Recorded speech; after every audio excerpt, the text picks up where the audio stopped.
Hello friends, welcome back my YouTube channel Nitish education. इस video में हम ह्यूमन ब्लड के बारे में जानेंगे जो SSC, CGL, UPPS, CPO, CHCL, railway exam के लिए काफ़ी महत्वपूर्ण है। यह एग्जाम के व्यू से देखा जाए तो काफ़ी महत्वपूर्ण है। तो ठीक है दोस्तों, हम पहले मानव रक्त को देखते हैं। ये हमारा ब्लड हो गया, ठीक। इसमें जो लाल रक्त की होती है कणिकाएं उसे रेड ब्लड सेल कहते हैं। जो उजले रंग की होती है उसे वाइट ब्लड सेल कहते हैं। ये जो आपको गोला सा दिखाई दे रहा है, ये इसको हम ब्लड प्लेटलेट्स कहते हैं। ठीक है, हम आगे की ओर बढ़ते हैं। ह्यूमन ब्लड, मानव रक्त। ह्यूमन ब्लड मतलब मानव रक्त, ठीक है। कनेक्टिव टिश्यू, ब्लड एक कनेक्टिव टिश्यू है। यह एक बॉडी को दूसरे बॉडी से जोड़ने का काम करता है। ठीक है दोस्तों, इसमें 5 से 6 लीटर रक्त की मात्रा होती है। ब्लड की मात्रा शरीर के भार का 7% होती है। शरीर के भार का 7% होती है। इसका पीएच मान 7.4 होता है। महिलाओं में पुरुषों की तुलना में 8 लीटर ब्लड कम होता है। अर्थात ये भी कहा जा सकता है कि पुरुषों में महिलाओं की तुलना में ½ लीटर ब्लड की मात्रा अधिक होती है। ठीक है, आगे बढ़ते हैं हम। ब्लड रक्त। ब्लड रक्त में 2 पार्ट पाए जाते हैं। पहला है प्लाज्मा, दूसरा है ब्लड सेल। प्लाज्मा 55% होता है तो ब्लड सेल 45%। पहले हम ब्लड रक्त के बारे में जानते हैं। ठीक है,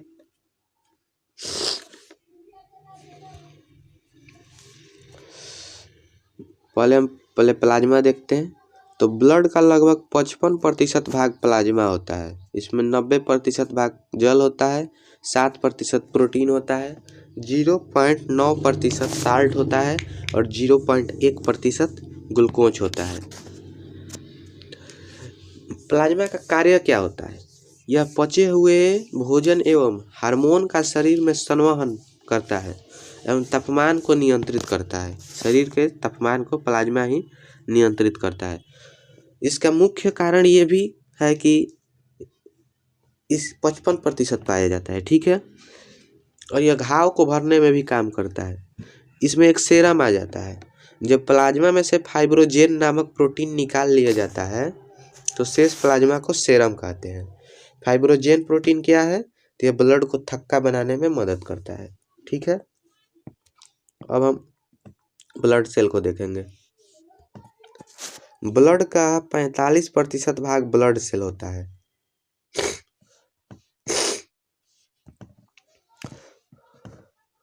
आरबीसी, शरीर में सबसे ज़्यादा होता है आरबीसी, उसके बाद प्लेटलेट्स होता है और सबसे कम वाइट ब्लड होता है। ठीक है, white blood cell. Red blood cell के बारे में बात करते हैं। इसका निर्माण बोन मैरो अर्थात अस्थि मज्जा में होता है। इसका मृत्यु लीवर और स्प्लीन में होता है। लीवर को आरबीसी का कब्रिस्तान भी कहते हैं। इसके निर्माण में कौन कौन सहायक होता है? तो प्रोटीन, विटामिन, विटामिन 12 एवं फोलिक एसिड। इसमें केंद्रक नहीं होता है। इसका जीवन काल 20 से 120 दिन होता है। ठीक है, भ्रूण अवस्था में इसका निर्माण लीवर तथा स्प्लीन में होता है। इसमें हीमोग्लोबिन नामक प्रोटीन होता है जिसके कारण ब्लड का रंग लाल होता है। ग्लोबिन लौह युक्त प्रोटीन है जो ऑक्सीजन एवं कार्बन डाइऑक्साइड से संयोग करने की क्षमता रखता है। हीमोग्लोबिन में पाया जाने वाला आयरन कंपाउंड हीमेटिन है। ठीक है, रेड ब्लड सेल के कार्य क्या होते हैं? रेड ब्लड सेल के कार्य क्या होते हैं? शरीर की हर सेल में ऑक्सीजन पहुंचाना तथा कार्बन डाइऑक्साइड को वापस लाने के कार्य में आरबीसी करता है। सोते वक्त आरबीसी 5% कम हो जाती है। सोते वक्त आरबीसी 5% कम हो जाती है आरबीसी। एवं जो लोग 4200 मीटर की ऊंचाई पर होते हैं उनके आरबीसी में 30% की वृद्धि हो जाती है। आरबीसी की संख्या हीमोसाइटोमीटर से ज्ञात की जाती है। आरबीसी की संख्या हीमोसाइटोमीटर से ज्ञात की जाती है। आरबीसी की कमी से होने वाला रोग है एनीमिया और जेंडिस। अगर आरबीसी की कमी होगा तो एनीमिया और जेंडिस हो जाएगा। ठीक है, आगे की ओर बढ़ते हैं। व्हाइट ब्लड सेल, ब्लड में इसकी संख्या सबसे कम होती है, आकार में सबसे बड़ी होती है। निर्माण, इसका निर्माण बोन मैरो, लिम्फाइन नोड में, कभी कभी लीवर और स्प्लीन में भी हो जाता है। मृत्यु इसका ब्लड में ही होता है। इसका लाइफ टाइम 2 से 4 दिन का होता है। आरबीसी तथा डब्ल्यूबीसी का अनुपात 6:1 होता है। ठीक है, डब्ल्यूबीसी का मुख्य कार्य क्या होता है? इसका मुख्य कार्य शरीर को रोगों के संक्रमण से बचाना तथा इम्यूनिटी सिस्टम को बढ़ाना है। इनको शरीर का रक्षक बॉडीगार्ड भी कहा जाता है। डब्ल्यूबीसी को शरीर का बॉडीगार्ड भी कहा जाता है। डब्ल्यूबीसी से सहायता से घाव जल्दी भर जाते हैं। इसकी सहायता से घाव जल्दी भर जाते हैं। डब्ल्यूबीसी का सबसे अधिक भाग 60 से 70% न्यूट्रोफिल्स कणिकाओं का बना होता है। न्यूट्रोफिल्स कणिकाएं रोगाणुओं तथा जीवाणुओं का भक्षण करती है। ठीक है, आगे बढ़ते हैं। अब डब्ल्यूबीसी 2 भागों में बढ़ जाता है। एक होता है एग्रानुलोसाइट्स, दूसरा होता है ग्रैन्युलोसाइट्स। इसमें मोनोसाइट की मात्रा 3 से 8% और लिम्फोसाइट की मात्रा 22 से 35% होती है। इसमें न्यूट्रोफिल्स की मात्रा 55 से 70% और इस्नोफिल की मात्रा 2 से 7% होती है। इसको हम 2 भागों में बांट सकते हैं, टी लिम्फोसाइट्स और बी लिम्फोसाइट्स। कैंसर सेल को रिमूव करता है। जो टी लिम्फोसाइट्स होता है वह कैंसर सेल को रिमूव करता है और बी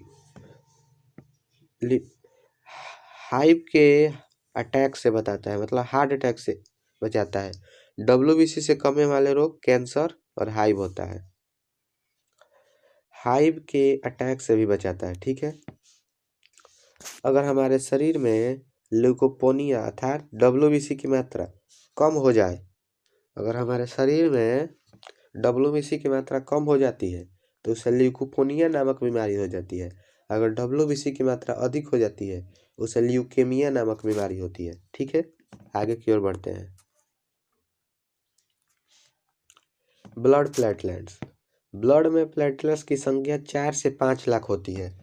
ब्लड में प्लेटलेट्स की संख्या 4 से 5 लाख होती है।